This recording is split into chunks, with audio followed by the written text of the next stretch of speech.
రాష్ట్రంలో ఇప్పుడు కరెంటు కోతలు లేవని ఎటు చూసినా వరి కోతలే ఉన్నాయని సీఎం కేసీఆర్ అన్నారు. తెలంగాణ సచివాలయంలో రాష్ట్ర ఆవిర్భావ వేడుకల్లో సీఎం జాతీయ జెండాను ఆవిష్కరించారు.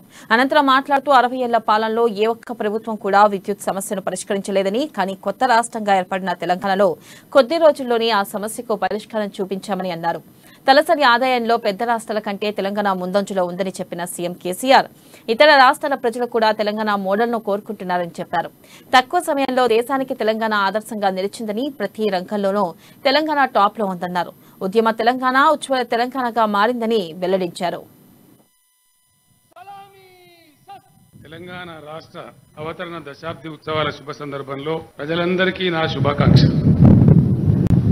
మనం స్వప్నించి పోరాడి సాధించుకున్న తెలంగాణ నేడు దశాబ్ది ముంగిట నిలిచిన ఉజ్వల సందర్భంలో 60 ఏళ్ల పోరాట చరిత్రని, 10 ఏళ్ల ప్రగతి ప్రస్థానాన్ని ఘనంగా తలుచుకుందాం.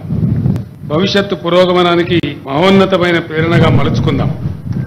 ప్రజల అభిష్టానికి భిన్నంగా తెలంగాణను ఆంధ్ర ప్రాంతంతో కలిపి 1956లో ఆంధ్రప్రదేశ్ ఏర్పడిన నాటి నుండి తెలంగాణ ప్రజలు తమ అసమ్మతిని నిరంతరం తెలియజేస్తూనే వచ్చారు. 1969లో ఎగిసిపడిన తెలంగాణ ఉద్యమం రక్తసిక్తమైంది, దారుణమైన అణచివేతకు గురైంది. 1971లో జరిగిన ఎన్నికల్లో ప్రత్యేక తెలంగాణ డిమాండ్కు మద్దతుగా ప్రజా తీర్పు వెలువడినప్పటికీ దానిని ఆనాటి కేంద్ర ప్రభుత్వం గౌరవించలేదు. ఫలితంగా తెలంగాణ సమాజంలో నాడు తీవ్ర నిరాశ నిస్పృహలు ఆవరించాయి. ఉద్యమాన్ని రగిలించేందుకు నడుమ కొన్ని ప్రయత్నాలు జరిగినా నాయకత్వం మీద విశ్వాసం కలగకపోవడం వల్ల, సమైక్య పాలకుల కుట్రల వల్ల ఆ ప్రయత్నాలు ఫలించలేదు. 2001 వరకు తెలంగాణలో నీరవ నిశ్శబ్దం రాజ్యమేలింది. ఇంకెక్కడి తెలంగాణ అనే నిర్వేదం జనంలో అలుముకున్నది. ఆ నిర్వేదాన్ని, నిస్పృహని బద్దలు కొడుతూ 2001లో ఉద్యమం ఉవ్వెత్తున ఎగిసి పడింది. ఆ ఉద్యమానికి నాయకత్వం వహించే చారిత్రక పాత్ర నాకు లభించడం వల్ల నా జీవితం ధన్యమైంది. అహింసాయుతంగా శాంతియుత పంథాలో వివేకం పునాదిగా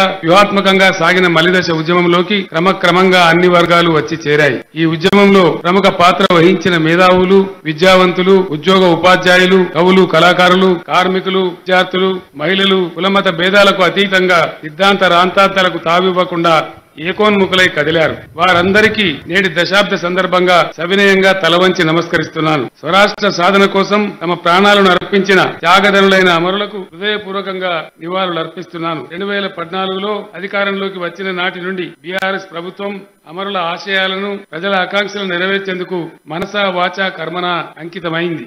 ప్రతి రంగంలోనూ యావత్ దేశం నివ్వెరపోయే ఫలితాలను సాధిస్తూ ప్రగతి పథంలో పరుగులు పెడుతున్న తెలంగాణ నేడు 10వ వసంతంలో అడుగు పెట్టడం ఒక మైలురాయి. ఈ సందర్భంగా స్వరాష్ట్ర అవతరణ దశాబ్ది ఉత్సవాలను అత్యంత ఘనంగా నిర్వహించాలని తెలంగాణ ప్రభుత్వం నిర్ణయించింది. నేటి నుండి 21 రోజుల పాటు ఈ ఉత్సవాలు వేడుకగా జరుగుతాయి.